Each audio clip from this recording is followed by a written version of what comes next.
the cars on the opposite side of the road were going at such a faster rate of speed than I had anticipated. Way faster. And my heart sank. I looked in the mirror and I see...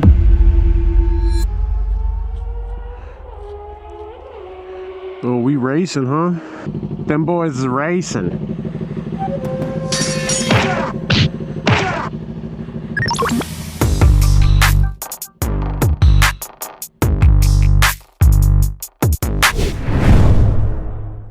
What up, y'all? Welcome back to the channel. AC Ninja here, back with another one, as they say. And today, I actually have something I do very much want to talk about with y'all. One of my videos I posted recently that I also put up on TikTok. If you're not aware, I do now have a TikTok page, AC Ninja, basically the same handle as YouTube with 2 A's at the end. So YouTube, it's AC Ninja, and TikTok, it's AC Ninja.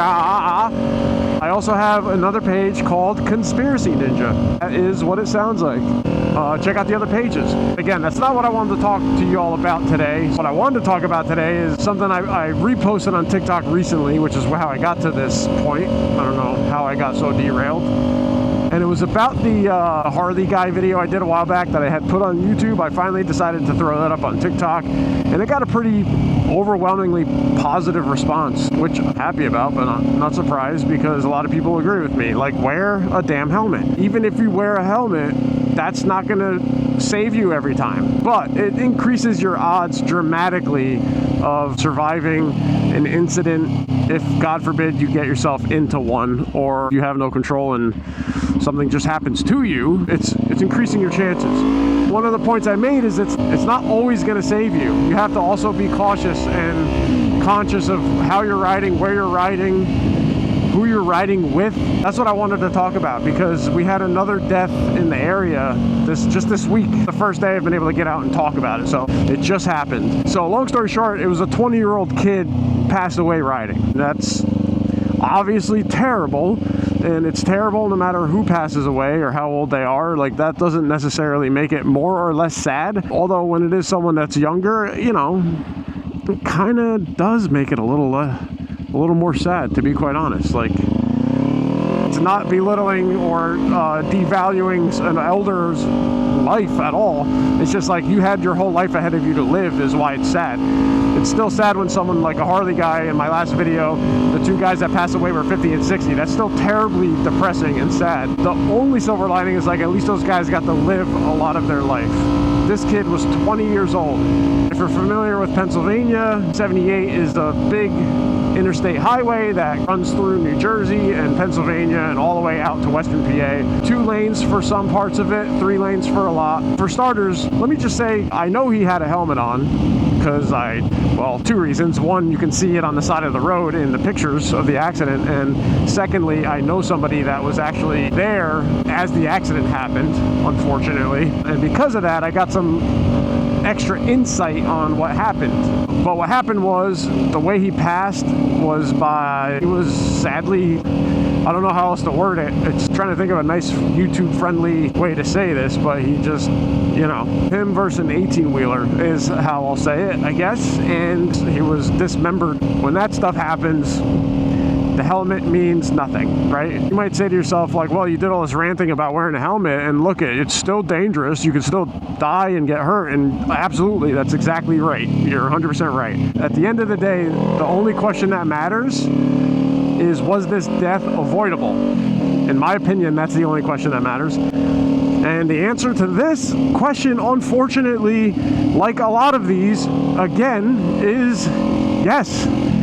This was absolutely avoidable. And again, that's what makes it sad. This was definitely avoidable, 100%. And I'll explain why. It was a young kid riding in a group with other young kids. Right off the bat, all you experienced riders right away probably already got your alarm bells ringing. The ding, ding, ding, ding. I will say in the picture, you also could see his license plate. I don't need to hide my plate because I'm not doing 180 miles an hour on the highway trying to avoid cops. Someone I know personally was driving on the highway with their wife at the time. This group ripped past them. This other person also rode motorcycles most of his life. So he has some insight and some understanding of riding.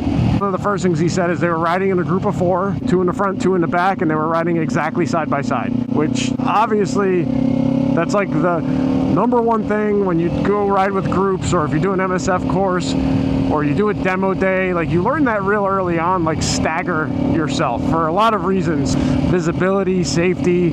You don't want to be side by side with another rider. I see people do that in videos all the time. Now, if you're just like cruising a few miles an hour, traffic light to traffic light type thing, like, you know, understandable. You guys are side by side, really not a big deal. It's not the end of the world. But if you guys are like on a highway or any type of road where you have any type of speed going, don't ride side by side, first of all. Second of all, this one is going to probably blow people's minds a little bit. They might be a little confused by me saying this, because I ride with friends too from time to time. But if you can, avoid group rides. You don't want to go on big group rides or small group rides. And if you don't avoid them, understand that it is not the same thing as going out on a ride by yourself.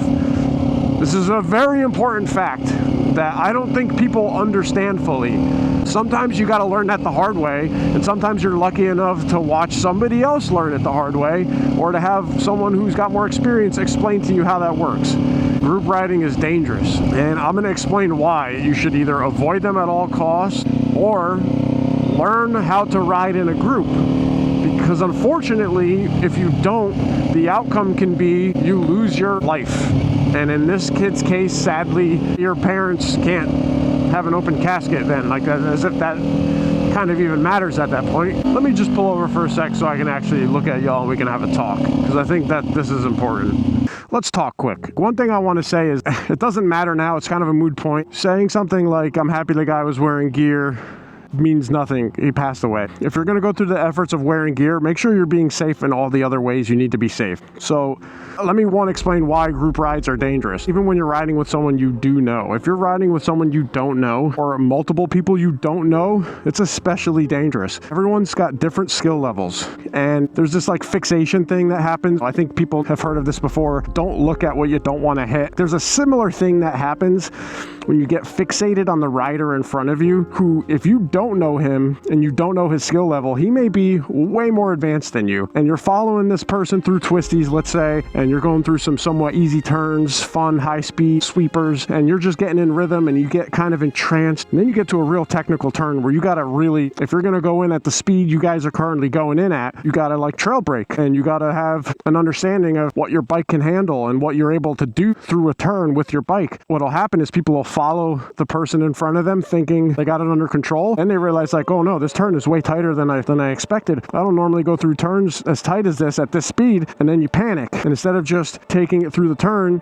your panic creates a whole host of issues, whether you just dump it because you're nervous or you panic, or you hit the front brakes and you lock up, low side, high side. There's a number of things that can happen when you're following somebody that you don't know their skill level. If you're going to follow somebody like that, you have to be cognizant and realize, okay, I'm riding my ride. I'm keeping up with them for now, but I'm not even really paying attention to what they're doing. I'm looking at the road ahead and understanding at my pace and at my skill level how I'm going to approach these turns. But it's easy to get lost even when you are conscious of that. When you start getting into a ride, I've experienced it firsthand. So that's for the person following. When you're leading, it's a whole other thing, because you have to worry about the people behind you. Yes, everyone is supposed to ride their own ride, but a perfect example, I have a video that I haven't released for a couple months now, and because of this unfortunate incident, it just feels like the right time to release it, just to, I don't know, show an example of what I'm talking about and just show that I'm not perfect, right? So I was riding with a buddy of mine, and I was leading, and my friend literally was riding a KLX for the last year. Basically, it's just a dirt bike if you're not familiar, and he got himself a nice, the naked bike, the Ninja 650. It's a nice bike, and it's much more powerful. I mean, it's not a crazy bike, but it's a lot more powerful, and it's certainly way heavier. Me and him met up for like the first time since he got that bike, and I think he only had it for a couple days at that point, and this was like the first nice day. So like, yo, let's just go for a quick 20-minute rip. We'll meet up and then we'll break off. I get to see the bike, say congrats, get to go for a fun little ride, even if it's a quick one. So I was leading the way and was going through some turns kind of fast and thinking, oh, he's got the big bike now. And then I realized, I actually thought to myself as I'm looking in the mirror, like, oh crap, I might actually slow down, even though I know he's smart enough to like not follow me in the turn at a speed he's not capable of. I still was like, let me slow down just a little bit. I'm gonna take a little bit off because I don't know for sure. You know what I mean? Like, I assume that. I think, you know, my boy's got a good head on his shoulders. He's a non-NPC, let's call it. Even with that, you just never know. So I just wanted to look out for both our safety, and I didn't want anything to happen. So I slowed up a little bit, just kind of made sure I'm not going too crazy fast. This bike it's a 400, but it's so light that I can just do things through turns that bigger bikes can't necessarily do. And I didn't know if he was just going to get distracted with following me, and then next thing you know, he's coming in hot to a turn he can't handle and dumps his new bike and God forbid gets hurt. So I was conscious enough to think of that. But then we ended up, I'll link it to the end of this if you guys want to watch. It's going to be a quick video, but I'll link it here. I'll also put it on the end screen and in the description and the comments and all that. We live where there's a lot of twisty roads and farmlands. We got to a section where you were allowed to pass on the other side of the road, and we got behind some slower traffic. I looked ahead. There was cars in the opposite lane, but they were way, way far away. You'll see in the video. They were quite far away. And I hesitated, and I was like, should I? Let's go. If I was by myself, I wouldn't have even hesitated. As soon as I saw the cars that far ahead, it would have been but I was like, I got a person behind me. And I was like, yeah, we're good. So I went to go past the car, and the cars in the opposite side of the road were going at such a faster rate of speed than I had anticipated. Way faster. By the time I got around the other car, they were like rolling up on us quick. I was like, oh no. And my heart fucking sank. I looked in the mirror and I see Dave slip basically between the cars. In my mind, it was close. You'll see in the video, once we get to the next stoplight, I was laughing, but it was like, if I'm being honest, it was like nervous laughter. I was just like, holy shit, dude. You'll see in the video, I started talking to you guys after it happened, and I'm like, shit, I fucked up there. Holy crap, that could have been bad. Luckily, his head was on a swivel. He had it under control. It was all good. So I apologized to him right away, by the way, when we stopped, and he was like, for what? And I was like, dude, I was pretty close, man. What do you mean for what? Like that was too close for comfort. He's like, oh no, I had plenty of space. Either he was just saying that to be nice so I didn't feel bad, or he really felt like it was not a big deal or not that close of a call. For me, it was way too close of a call. And I learned that lesson almost the hard way, but luckily nothing happened, That's just a perfect example. Like whether you're leading or following, group rides are just a totally different animal. Everyone's riding different bikes. Everyone's got different experience. So we were on a back road, and what happens is, especially in a situation like this kid that passed, where do you think he was in this group? First, second, third, or fourth? You tell me. My experienced riders are going to know exactly where he was in the group. Put it down in the comments. You don't have to do a timestamp. I'll trust and believe you that you said it before I tell you what happens. My friend who was a witness, when they were in lane, he said they were side by side, and then when they would cut up, they would get single file, and then they'd get into a lane and then go side by side. And in this case, they were cutting up from the left lane, and they were cutting to the middle lane. And the 18-wheeler, how do I display it? Just picture they're in the left lane ripping. There's a car in their way in the left lane. They're passing an 18-wheeler. So the 18-wheeler would be on the right-hand side in the middle lane of the highway. The line of bikers, one at a time in a group, cut in between. You know how you do it. The 18-wheeler and the car are staggered like this, and they went in between them. So just a whoop to get into the middle lane. So you had the first rider squeeze through, second rider squeeze through, the third rider squeeze through, the fourth rider, the last in line. This kid, it was too tight of a squeeze. He wasn't going to make it, but his three buddies just made it. And I guarantee you the gap was closing, and they were just boom, boom, boom, boom, boom. And this is where the lead guy should have just been like, nope, this is sketch. My guys are probably going to try and follow me through here, and it's a little sketch. The opening's going to close. Didn't do that. Second and third guy got lucky. They got through. The fourth guy, instead of realizing this is a little tight, I'm probably not going to make this. I'm just going to have to back out, get around the truck another way, said, fuck it. We're just going to commit, rip through and let it ride. And when he did that, there wasn't enough space. The back of his bike clipped the front bumper of the 18-wheeler, and I think y'all can guess what happened after that. But in case you have a really terrible imagination, or you don't want to imagine it, he got pulled under the truck. And my friend who kind of witnessed everything, they had passed him and then saw the accident when he got to it, said he could see the kid's helmet on the side of the road. Okay, just fucking it's terrible. I think y'all know if your helmet is strapped up, this is not coming off. So I mean, do the math. Gear or not, helmet or not, there's no helmet for your neck or your soft, gushy parts. You gotta remember, we're all just like a fucking sack of fluid. We'll pop and burst like a pimple. We'll split in half like roadkill. That's all we are, especially against an 18-wheeler. Now, I'm sorry that's gruesome. If you know someone that's passed in a similar manner, I don't mean to like traumatize or be disrespectful at all.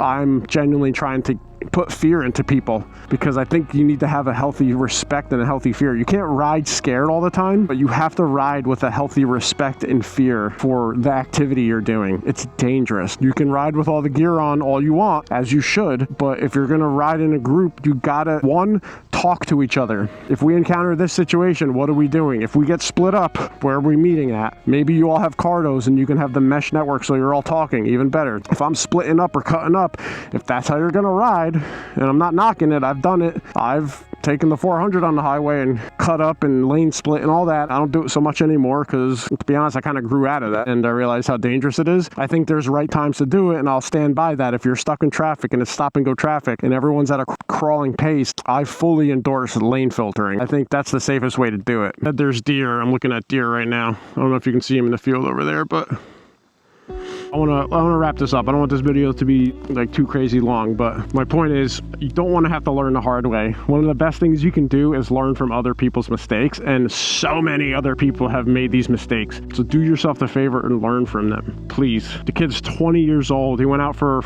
a ride with some friends and never made it back. And not only did he not make it back, he passed away in such a gruesome way. It's traumatizing for the parents, the family. He was young. He could have been married. I don't know if he had a kid or not. Like, you know, who knows? But the point is, even if you have gear, it's so dangerous. Just please keep in mind when you're riding in groups that it amplifies the danger, and you need to be conscious of that, and you need to communicate with the group. First of all, don't even go out with the group if you don't trust them or know them. I go out with two friends who both ride. One of my buddies is a notoriously slow rider. Totally okay. We all talk about, if we split up, what's our destination, where are we going to? I'm in nature here. I'm trying to make sure like a bear's not fucking rolling up on me or something. We all talk about, if we split up, where are we gonna go to? We plan out our ride, so to speak. You know, I'll talk to my friend, do you like to be on the inside or outside? If we're riding staggered, what do you prefer? You know, we over communicate. You can't, it's not gonna hurt to over communicate. It's not like not cool to talk about it and act safe. Like, it's, you don't have to be like, yo, let's get out and rip, bro. And part of the problem is when you're that young, your frontal cortex is just not developed. I've been there. I was doing the wildest shit in cars when I was that age. And again, I'm blessed and lucky that nothing ever happened to me that was that serious. All right, I'm gonna drag this on that much longer. All I want to say is, please gear up, wear gear, be conscious of who you're riding with. Don't do group rides if you don't know the people. And if you do and you get caught in one, it's cool. It's not the end of the world, but just be conscious that it's actually more dangerous, and don't follow the person in front of you, because their skill level might be worse than yours and they might shock you. Like, that's the other thing. It might not just be that they're that much faster than you, they might be worse than you, and they could get into a situation and then you follow them into a bad situation. So there's many reasons why you should just ride your own ride, especially in a group ride. And that video I talked about, I wasn't going to release it for a while, if at all, but I think it's fitting now. It's called, unfortunately, I Almost Got My Friend Killed, which I think is accurate and true, even though my buddy would say otherwise. So check that out, and let me know what you think in the comments. I don't think I'm overreacting. You tell me, am I overreacting? Am I being over dramatic? So I don't think so. I'll just end it with rest in peace to Buddy, and thoughts and prayers to his family and friends. You know, it's sad. See you on the next one. Hopefully it's a happier one. Peace. Ninja! So AC.Ninja.